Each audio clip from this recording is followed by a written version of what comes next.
பொதுவாகவே மாலை 6 மணிக்கு மேலே உணவு சாப்பிட்றது ஒரு தவறான பழக்கம்தான். எப்போ சூரியன் அஸ்தமனம் ஆன பிறகு சாப்பிடக்கூடாதுன்னு நம்ம பாரதத்தில் ஒரு விதி இருக்குது. விளக்கேற்றுறப்ப சமைக்கக்கூடாதுன்னு சொல்கிறாங்க இல்லையா? அதாவது விளக்கேற்றின பிறகு சமைக்கக்கூடாது, விளக்கேற்றுறப்ப இல்லை, விளக்கேற்றிட்டா சமைக்கக்கூடாதுன்னு ஒரு விதி இருக்குது. சூரியன் அஸ்தமனமான பிறகு சாப்பிடக்கூடாதுன்னு ஒரு பழக்கம் நம்ம நாட்டில் இருந்திருக்கு. சரி, அது நம்மளால் இப்போ ஃபுல்லாக செய்ய முடியாட்டி, முழுமையாக செய்ய முடியாட்டியும் எந்த அளவுக்கு அது குறைக்கலாம், எளிமையாக்கலாம் அப்படிங்கிறது ஞாபகம் வச்சுக்கிட்டு பண்ணணும்.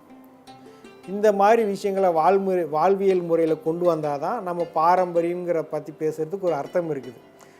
ஏன்னா இது நம்முடைய சுவாசத்தை பாதிக்கும். நம்முடைய உச்சந்தலை வரைக்கும் இந்த பிரச்சனை போகிறதுக்கு வாய்ப்பு இருக்குது. நம்ம 2வது தலைப்பில் பேசணும். என்னென்னா, இரத்த நாள குறுக்கம் தலையில் போய் பாதித்தா என்ன வரும் அப்படின்னு நம்ம ஏற்கனவே பேசியிருக்கிறோம்.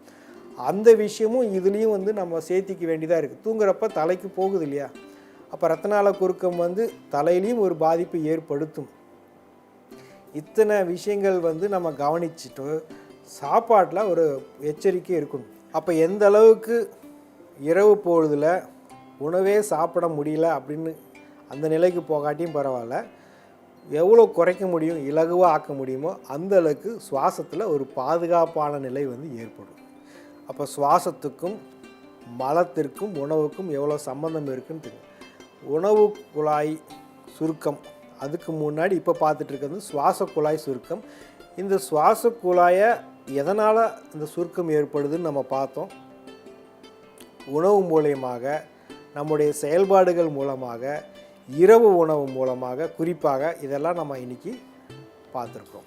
இதே மாதிரி உணவு குழாயே சுருங்கும். நம்ம சாப்பிட்ற இப்போ உள்ளே போய் இங்கே உணவு குழாய் சுருங்கிருச்சு. உணவு குழாய் சுருங்கினா என்ன ஆகும்?